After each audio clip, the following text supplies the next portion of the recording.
Welcome to our Sayali fashion designer channel आणि मी आहे सायली। तर तुम्हा सर्वांचं आपल्या आजच्या नवीन अशा छानशा व्हिडिओमध्ये मी मनापासून खूप खूप स्वागत करते। तर बघा मग आता सध्या पफ बाहीचं खूप ट्रेंड चालू आहे। खूप छान असा परफेक्ट असा पफ येतो, पण त्यासाठी कशा पद्धतीने कटिंग करावी, किती इंच एक्स्ट्रा घ्यावा हे आपल्याला सुचतच नाही किंवा समजतच नाही। त्याचबरोबर वरच्या साईडला प्लेट्स कशा टाकायचे हेही कळत नाही। बऱ्याचदा पफ बाही कटिंग वगैरे जर प्रॉपर केली नाही तर ती मुंढ्याला पुरत नाही, एक तर जास्त होते एक तर कमी होते। सो असं काहीही होऊ नये त्यासाठी आज मी तुम्हाला ट्रेंडिंग अशी पफ बाहीची कटिंग आणि स्टिचिंग कशी करावी हे सांगणार आहे। हे सुद्धा मी तुम्हाला अतिशय सावकाश स्टेप बाय स्टेप आणि खूप काही महत्त्वाच्या टिप्स अँड ट्रिक्स आहेत सांगणार आहे, जेणेकरून तुम्हाला आपला आजचा हा व्हिडिओ बघून अशी छानशी लेटेस्ट ट्रेंडिंग न्यू लुक मधली पफ बाही सहजच बनवता येईल। ठीक आहे, सो चला मग आता वेळ न घालवता आपण आपल्या आजच्या छानशा व्हिडिओला सुरुवात करूया। आणि हा व्हिडिओ तुम्ही स्किप न करता पूर्ण नक्की बघा, जेणेकरून तुम्हाला आपला आजचा हा व्हिडिओ बघून ब्लाउजला खूप सुंदर अशी लुक येणारी बाही डिझाईन सहजच बनवता येईल। ठीक आहे, तर हे बघा इथे तुम्ही बघू शकतात की हा आहे ब्लाउज पीस आणि त्याला मॅचिंग असं अस्तर सुद्धा आपण घेतलेला आहे। तर याचा जो काही काठ आहे ना, तर तो तुम्हाला मी दाखवते, भरपूर सारा मोठा आहे। ऍक्च्युली एका साईडला छोटा होता, एका साईडला मोठा होता। तर जो काही मोठा काठ होता तर तो आपण बाही डिझाईन साठी इथे घेणार आहोत आणि छोट्या काठाची डिझाईन बनवणार आहोत। तर त्याचा व्हिडिओ सुद्धा मी लवकरात लवकर तुमच्यासोबत शेअर करेल। सो बघा मग आता सध्या ट्रेंडिंग अशी पफ बाही बऱ्याचदा आपल्याला स्टिचिंग करताना बरेचसे प्रॉब्लेम्स येतात। सो आज मी तुम्हाला कटिंग ते स्टिचिंग पर्यंत संपूर्ण अतिशय सावकाश आणि खूप सोप्या पद्धतीने सांगण्याचा नक्कीच प्रयत्न करेल। तर सगळ्यात आधी बाहीची जी काही कटिंग आहे तर ती आपण करून घेऊयात। तर अस्तर इथे घेतलेलं आहे, तर ते बघा 4 पदरी फोल्ड करायचं आहे, म्हणजे दोन्ही पण साईडच्या बाही आपल्या सोबतच इथे कटिंग व्हावे यासाठी। तर बघा मग सगळ्यात आधी आता खालच्या साईडला एक लाईन ड्रॉ करायची, जेणेकरून आपली कटिंग वगैरे तिरकी जायला नको यासाठी, कारण बऱ्याचसा कपडा हा कमी जास्त असू शकतो, तसं इथे व्यवस्थित वाटते। पण ठीक आहे, तरी सवय लावून घ्यायची, म्हणजे कधी जर तिरका कपडा असेल तर आपल्याला काही प्रॉब्लेम यायला नको यासाठी। तर बघा मग खालच्या साईडने इथे आपण लाईन ड्रॉ करून घेतलेली आहे। त्यानंतर आता काय करायचं, जी काही आपली बाही लांबी आहे त्यामध्ये अर्धा किंवा पाऊण इंच मार्जिन ऍड करायचं। तर इथे मी अर्धाच केलेला आहे, तर 10 अधिक अर्धा इंच असे टोटल 10.5 इंचाला मार्किंग केली। त्यानंतर बाहीची जी काही घडी आहे तर ती आहे इथे 8 इंच, म्हणजे छातीचा जो काही चौथा भाग असतो तर तो घ्यायचा असतो। तर 32 साईजची ही बाही आपण इथे कट करतो, म्हणून मग 8 चौक 32 मार्जिन ऍड न करता अशाच पद्धतीने मार्किंग करायची, तरी सुद्धा परफेक्ट अशी कटिंग नक्कीच होते। आणि मग 30 मार्किंग इकडच्या साईडला करून हा आपल्याला बॉक्स एक ड्रॉ करून घ्यायचा आहे।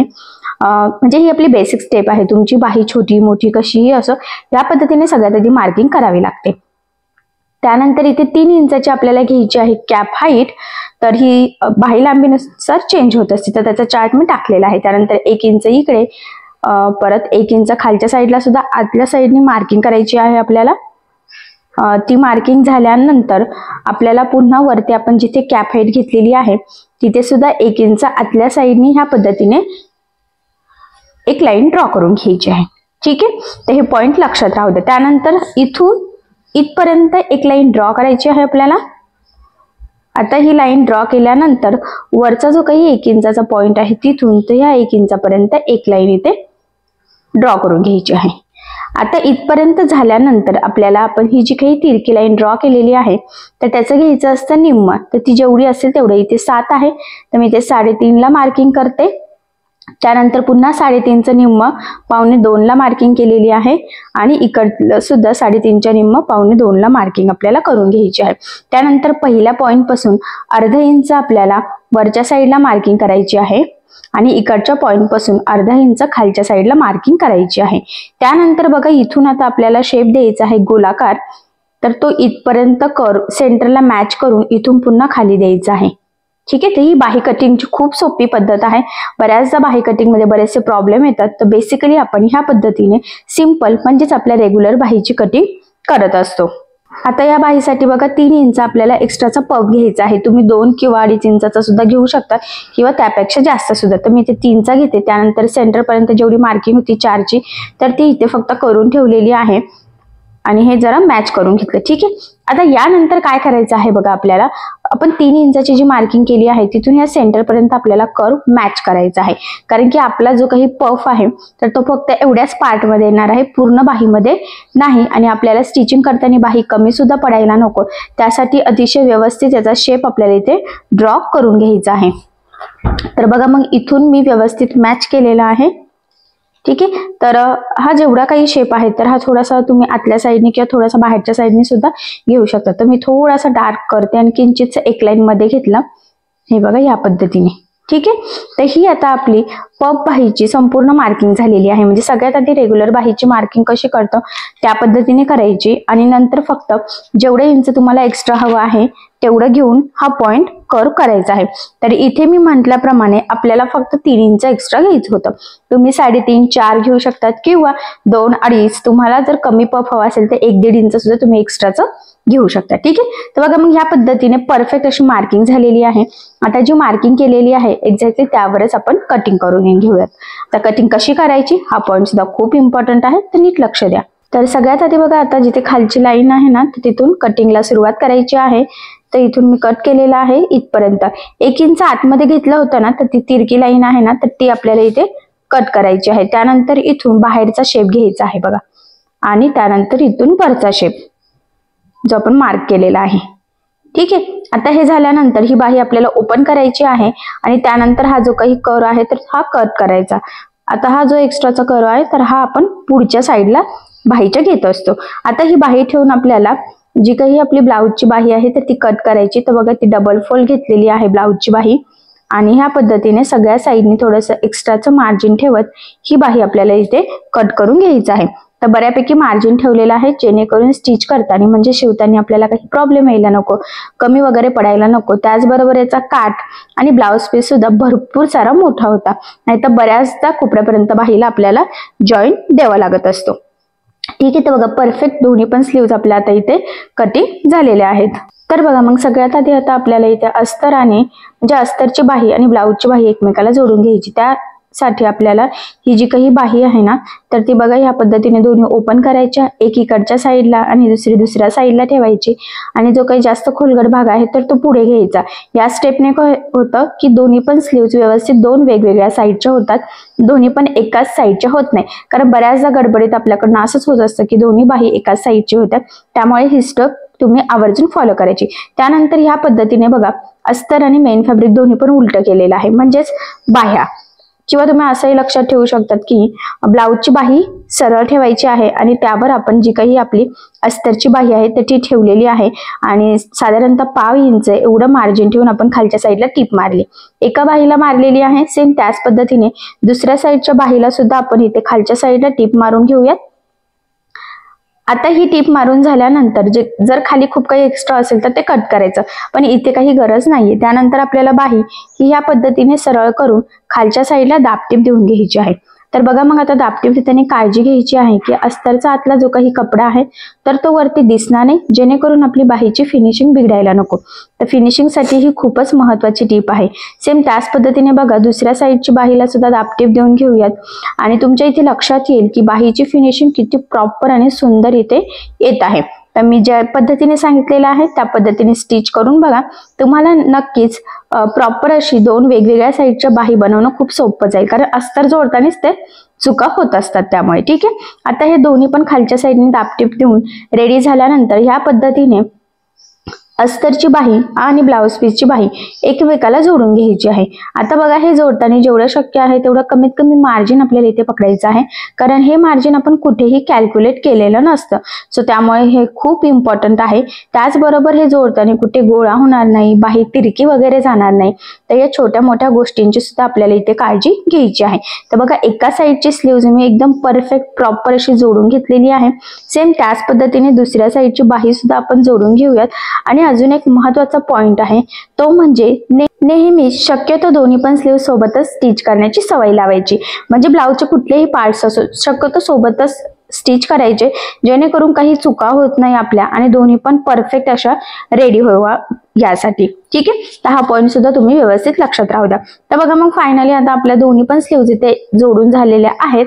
आता आपल्याला बघा जे काही एक्स्ट्राचं ब्लाऊज पीसचा कपडा आहे तर तो इथे कट करायचा आहे, जेणेकरून आपली परफेक्ट मापाची बाही इथे रेडी होईल. कारण तुम्हाला सगळ्यांनाच माहित आहे की अस्तरच्या बाहीवर आपण परफेक्ट कटिंग करत असतो, पण ज्यावेळेस ब्लाऊज पीसवर बाही कट करतो त्यावेळेस आपण ब्लाऊज पीसचा कपडा थोडंसं एक्स्ट्राचं मार्जिन घेऊन म्हणजे ठेवूनच कट करत असतो, कारण आपल्याला स्टिचिंग करताना ते इझी जावं. म्हणूनच मग खालच्या साईडने जोडल्यानंतर पुढची कोणती पण डिझाईन असो बाहीवर ती बनवण्याच्या आधी आपण अस्तर आणि मेन फॅब्रिक एकमेकाला जोडून घेतो आणि एक्स्ट्राचं कट करून परफेक्ट मापाची बाही आधी रेडी करत असतो.